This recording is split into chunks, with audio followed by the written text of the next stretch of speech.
Have you ever noticed how strange language can be?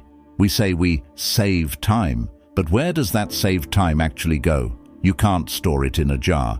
You can't spend it next Tuesday. Yet somehow, the phrase makes perfect sense in our modern ears.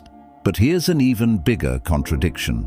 Technology was supposed to be our great liberator. Faster phones, faster internet, faster transport. On paper, according to the futurists of the 1960s, we should all be lounging in hammocks by now, pondering philosophy or tending to gardens. So why does it feel like nobody has enough time anymore? Why does every efficiency feel like a heavier weight on our shoulders? Think about your own day. Let's look at the efficiency trap in action across different parts of our lives. Take the morning commute. In the 1950s, a businessman might take a 45-minute train ride. He'd read a physical newspaper, stare out the window at the passing countryside, and maybe chat with a neighbor about nothing in particular. Today, that same 45-minute commute is saved by remote work. But do you use that time to stare at the trees? No. Because your phone is in your pocket, you're answering Slack messages and reviewing documents before you've even finished your first cup of coffee. The technology gave you speed, but the world moved the goalposts. It expected you to start your workday 45 minutes earlier, or consider laundry. A century ago, it was a grueling all-day physical labor. It was Blue Monday, the day the house stood still. Then came the automatic washing machine. It saved hours. But did people gain a day of rest? No. The standard of cleanliness rose exponentially. We now wash every shirt after a single wear.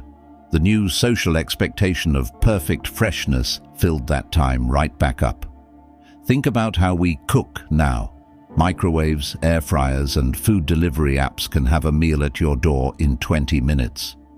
We saved those hours. But did we use them to rest?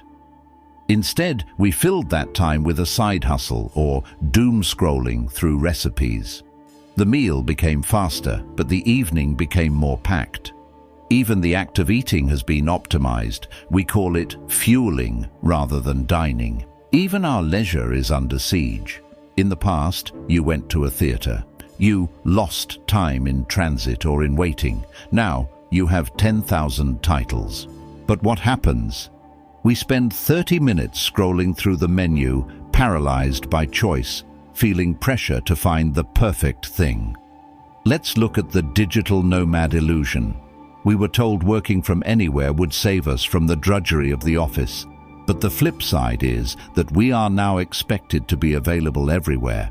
You're on a beach, but you're checking your notifications. In the era of letters, you would spend days waiting for a response. Today, we send a text in 3 seconds. We saved days of transit time. But because it's so fast, we are now expected to maintain 500 digital connections. We spend hours managing the maintenance of our networks. You order food in minutes. You use AI to finish tasks in seconds. Yet at the end of the day, you still say, "I didn't have enough time." Why? Because speed isn't the real mechanism. The hidden mechanism is expectation. As Yuval Noah Harari wrote, one of history's few iron laws is that luxuries tend to become necessities. Rest starts feeling like falling behind. But here's what most people miss. The real contradiction isn't about time, it's about permission. 20 years ago, if you were early for a doctor's appointment, you sat there. You had permission to do nothing. Today, you have a global communication hub in your hand. Sitting silently now feels like a waste. We've lost the permission to leave time empty. We don't just go for a walk. We track our steps to hit a metric. We have turned living into a series of metrics and KPIs to be improved. So maybe the question is, who convinced me every moment had to be productive? Time isn't disappearing. We're simply filling every space. If you build a faster road, more cars show up.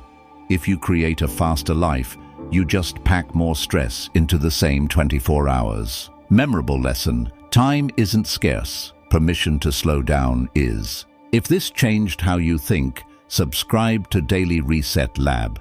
And if you're ready to stop the clock, watch. The internet rewards speed.